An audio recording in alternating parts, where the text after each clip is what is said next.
Good day everyone, my name is Gilbert A. Baratas and karon ang atong isgutan is about control structures. So, what is control structures?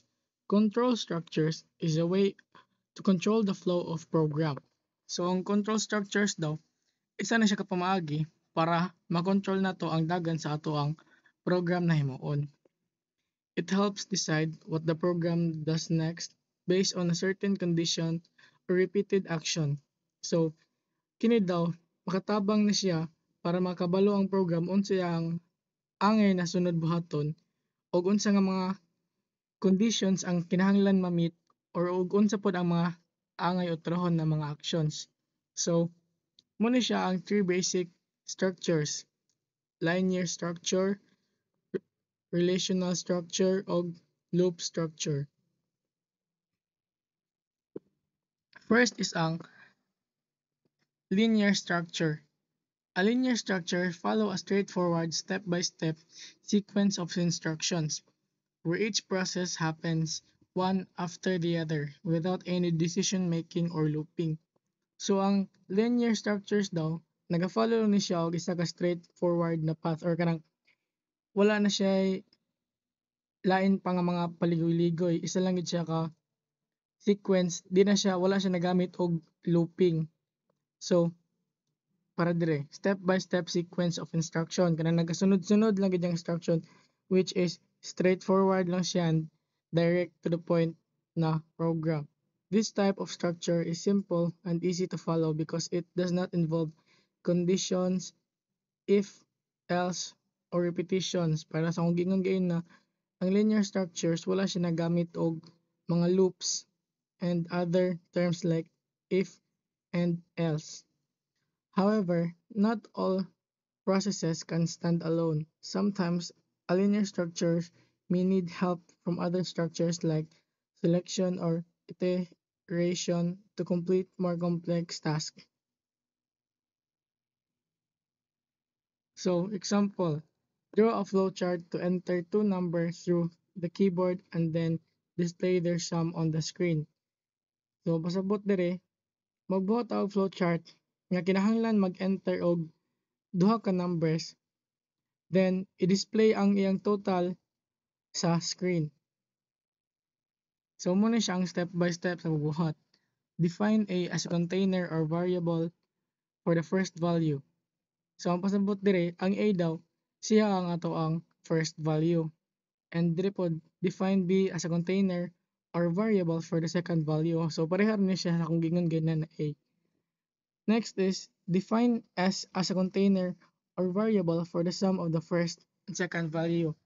So ang A, siya ang magunit sa first na ato ang value and si B po ang magunit sa atong second value, then si S siya ang magunit sa total value ni A ug B, siya ang mag-display. So ang process for next, get the value of A and B. So dire kuhaon daw nato ang value ni A ug B.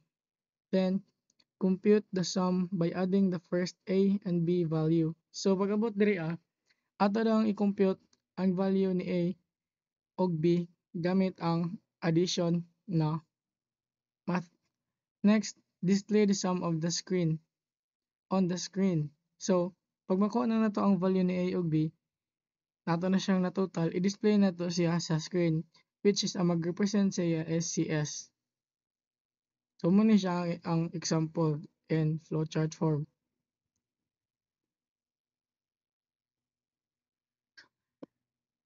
Linear recursive steps. What if the same class processing need have to be done twice? Even if the same class of processing needs to be done twice, the linear structure can still handle it. So muna example in a flowchart representation.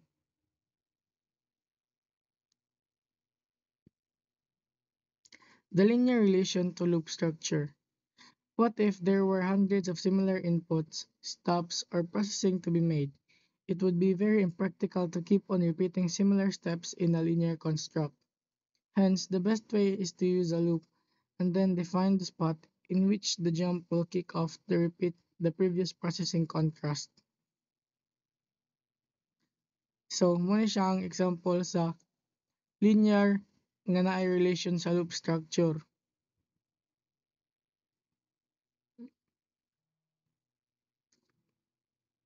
Next is ang relational structure.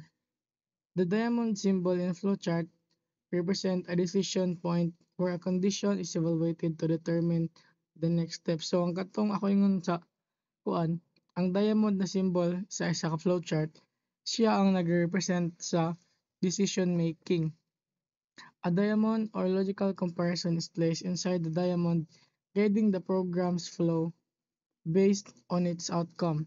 Decision making plays a crucial role in programming, influencing which path the process follows. Regardless of the chosen path, all flows should eventually merge back into a single trail before continuing to the next steps in a sequence. Relational structure, a flowchart flow showing the relation flow and the merging point of exit. So dire makita na to, nag-start nag-start siya sa diamond shape which is ang decision. So na siya choices which is ang statement 1 o statement 2. Then pag-abot diri sa makita nato nga nag-abot ang duha ka arrow sa ubos as nag-rejoin sila para maabot gyapon siya sa next na steps or sa next na process if makapili na og statement ang user. Example, draw a flowchart to enter two numbers from the keyboard and then find the highest, assuming there is only one with the highest value and display it on the screen. So, sa kadto na example, kadto na instruction, mo na siya ang ato ang buhaton if ato siyang ibutang in a textual process flow. Define A as a container for the first value.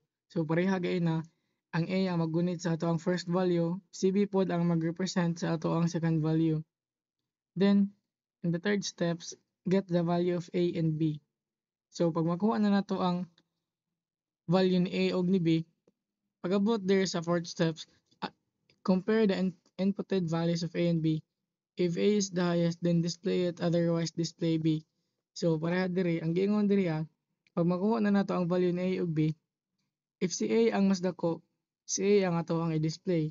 Otherwise, display B. So, if si A ang dako, si A ang i-display. If dili pod, like para dire, otherwise, so if dili mas dako si A, ang i-display niya is si B. So, muna ang example niya in a flowchart form.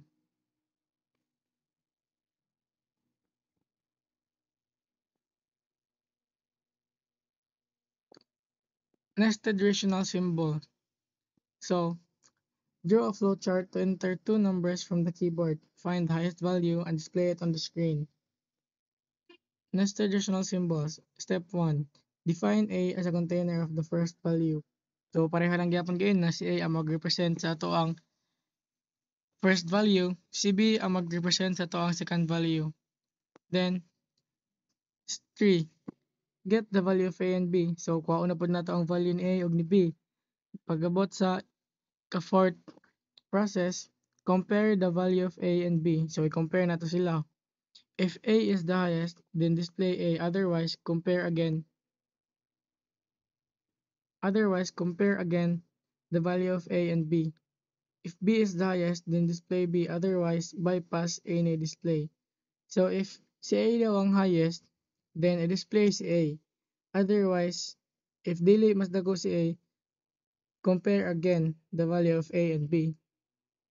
So, mo to siya, pag dili daw mas dako si A, mag-compare otro para ang result is mas dako si A. If B is the highest, then display it. Otherwise, bypass any display. So, dili pod, if si B daw ang mas dako, then i-display sub. If dili pod, i-bypass na ang ini nga display. So, muna siyang example in a flowchart form.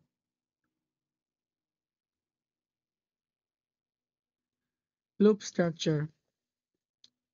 Programs often execute a series of instructions repeatedly until a specific condition is met, known as looping. A looping structure requires a control mechanism to ensure it terminates once the condition is satisfied. So, ang pasabot diri ang isa daw ka loop na structure is nagainkuan siya na siya mechanism nga mo'y nagasiguro nga pag ma-meet na gali ang condition or satisfied na ang condition is ma-terminate na ang iyahang process. Loop and the relational structure work together, with the relation structure determining whether to continue the loop or proceed to the next step. So ang loop daw o ang relational structure kay naga-work ni sila together or kanang partner ni sila nga kuan nga structure kay with the relational structure determining whether to continue kay ang relational structure daw ang mag-determine if need pa ba if kinahanglan na ba mo continue or mo continue pa ba or magpadayon pa sa looping mo ni siya ang pasabot dire or kinahanglan na ba mo proceed sa next steps. The loop structure model demonstrates how steps are repeated based on conditions set by the relational construct, effectively managing repetitive processing. So, muna siyang example sa looping structure. The loop structure model as shown in the illustration illustrates an instance when certain steps are repeated subject to a condition as found in the relation construct which control the repetitive processing. So pareha dire, nag-start siya sa oval shape which is ang beginning and ending. So na statement 1, statement 2. So dire if ang statement is ang result sa statement is true, mo repeat ang process, mo loop siya. If ang result po is false, so mo continue sa statement 3, then mag-end na dayon. Muna siya ang example sa kanang basic ni siya na example sa loop structure. So muna siya ang infinite loop. An infinite loop occurs when steps are executed repeatedly without a set condition or ending point. So kini pod ang infinite loop.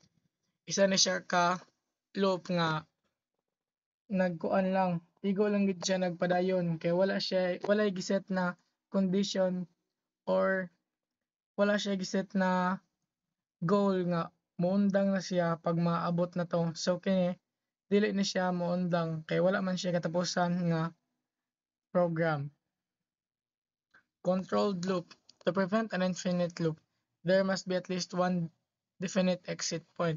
So, ang controlled loop, para daw maiwasan ang infinite loop, ang kanang walay katapusan na loop, there must be at least one defined exit point. So, kinahanglan magbuhat ka og kanang isa ka isa ka isa ka set or kanang kinahanglan maabot para maundang na ang kuan loop. A controlled loop includes clear termination conditions, ensuring the process stops at the appropriate time and does not run indefinitely. So, ang controlled loop, nagaset na siya og mga condition nga pag maabot, ma-stop na gid ang process sa loop and napod siya ka na limited time lang para ma-make sure nimo nga dili siya mo run infinitely. So, muna siya ang example.